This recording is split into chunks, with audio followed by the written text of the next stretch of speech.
हमने अपनी पिछली वीडियो में जिक्र किया था उस बयान का जिसे दलाई लामा ने देखकर बवाल मचा दिया था। दलाई लामा के इस बयान ने महिलाओं की नियुक्ति पर एक बहुत बड़ा सवाल खड़ा कर दिया। उन्होंने साफ साफ कहा कि महिला अगर दलाई लामा की उत्तराधिकारी बनेगी तो वो बहुत सुंदर होनी चाहिए, अगर नहीं हुई तो वो किसी काम की नहीं है। हालांकि इस बयान को बाद में मजाकिया तौर पर लिया गया, लेकिन एक और वीडियो आज हम आपके साथ लेके आए हैं जो वाकई बहुत अहम सवाल है। भगवान बुद्ध का ज्ञान ऐसा था जिन्होंने ये समझा कि शारीरिक बनावट किसी ज्ञान का ध्येय नहीं बल्कि मन की अवस्था ज्ञान प्राप्ति के लिए सबसे बड़ा कारक है।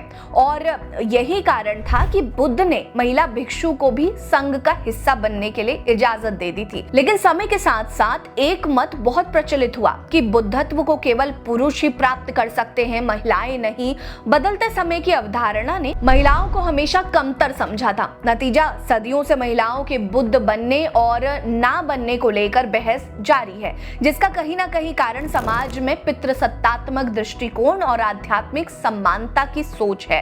इस वीडियो में हम जानेंगे कि गौतम बुद्ध महिलाओं के बौद्ध बनने को लेकर क्या सोचते थे और क्यों आज भी इस मुद्दे पर इतनी बहस होती है। आखिर ऐसा क्या कारण है कि आज तक कोई महिला बौद्ध नहीं बन पाई है। सवाल बहुत से हैं, लेकिन जवाब अक्सर बहसों के बीच छिप जाता है।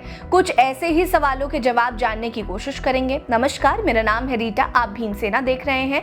महिलाओं को लेकर बुद्ध की क्या सोच थी, इस पर आज बात करेंगे। क्यों महिला दलाई लामा अभी तक नहीं बनी है, इस पर भी बात करेंगे। वीडियो पसंद आएगी तो लाइक कर लीजिएगा, चैनल सब्सक्राइब करना मत भूलिएगा, वीडियो जरूर शेयर करिएगा। चलिए शुरू करते हैं। गौतम बुद्ध ये जानते थे कि जिस समाज का वो हिस्सा है वो समाज पितृसत्तात्मक है, वहाँ महिलाओं की स्थिति कितनी दयनीय है। ऐसे में अगर किसी ने बुद्ध के रास्ते पर चलकर बुद्धत्व को प्राप्त करने की कोशिश भी की तो वो बड़ा विवाद का कारण बनेगा।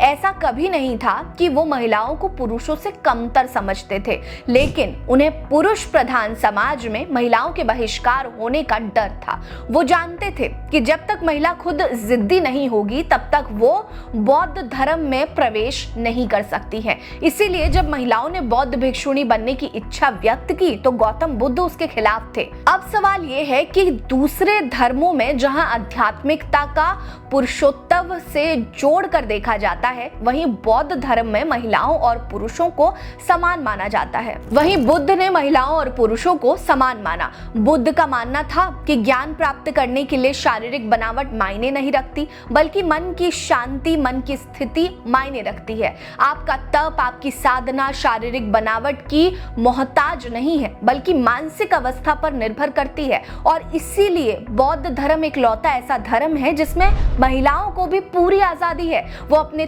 तप के बल पर बुद्धत्व को प्राप्त भी कर सकती हैं और बुद्ध भी बन सकती हैं। हालांकि बुद्ध को प्राप्त करने के लिए बताए गए ग्रंथ लोटस सूत्र, जिसे सद्धर्म पुंडरिक सूत्र भी कहा जाता है, उसे लेकर ये भ्रांति फैलाई गई है कि लोटस सूत्र में बताया गया है कि महिलाओं को बुद्ध बनने के लिए पहले पुरुष बनना होगा, यानी कि उन्हें दूसरा जन्म लेकर पुरुष रूप में आकर बुद्धत्व प्राप्त करना होगा। लेकिन जब आप इस ग्रंथ को बारीकी से पढ़ते हैं तो अध्याय 12 में ये साफ दर्शाया गया है कि बुद्ध बनने के लिए ना तो उम्र, न जाति, न लिंग कुछ भी मायने नहीं रखता। एक 8 साल की नाग कन्या छोटे से उम्र में बुद्धत्व को प्राप्त कर लेती है, जो कि समाज में फैली हुई पुरुषार्थ की भ्रांति पर गहरा प्रभाव पहुंचाती है। हालांकि पितृसत्तात्मक सोच को बढ़ावा देने और उनकी खोखले पुरुषार्थ को संतुष्ट करने के लिए यह अफवाह फैलाई गई कि वो नाग कन्या पहले बालक बनी और फिर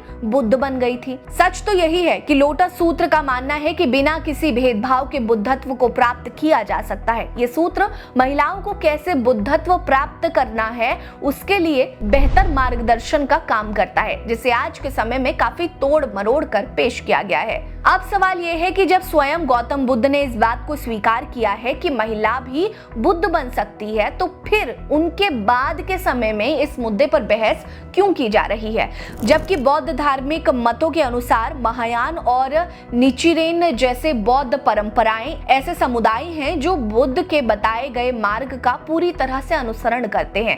ये परंपराएं मानती हैं कि अपनी आत्मा के ध्यान और ज्ञान के बल पर महिलाएं भी एनलाइटमेंट को प्राप्त कर सकती हैं। इसके लिए लिंग का भेद मायने नहीं रखता है, क्योंकि अगर ज्ञान लिंग भेद पर निर्भर है तो फिर ये कहीं से भी ज्ञान नहीं है, ये तो केवल अंधकार है। वहीं जब आप पाली कैनन और थेरी गाथा, जो कि थेरवाद बौद्ध शिक्षाओं पर आधारित है, उसमें पुराने धर्म ग्रंथों में दिखाया गया है कि महिलाएं मुक्ति पा सकती हैं। लेकिन बदलते समय के साथ कमेंट्री और सिंबल महिला बुद्ध को ज्ञान पाने से मना करते हैं। थेरवाद में 3 मुख्य कारण बताए गए हैं महिलाओं के बुद्ध ना बनने के, जो बताता है कि बुनियादी बौद्ध शिक्षाओं के बजाय ऐतिहासिक और सामाजिक सांस्कृतिक को मान्यता देने के कारण महिलाओं को सुप्रीम बौद्ध ना मानने का समर्थन किया गया। बुद्ध के 32 निशान और बुद्ध जातकों का बुद्धिस्तवों को हमेशा पुरुषों के रूप में दिखाना भी कारण है। इसके अलावा बहुधातुक सूत्र में भी महिलाओं को सुप्रीम बुद्ध ना बन पाने के कारण मौजूद हैं।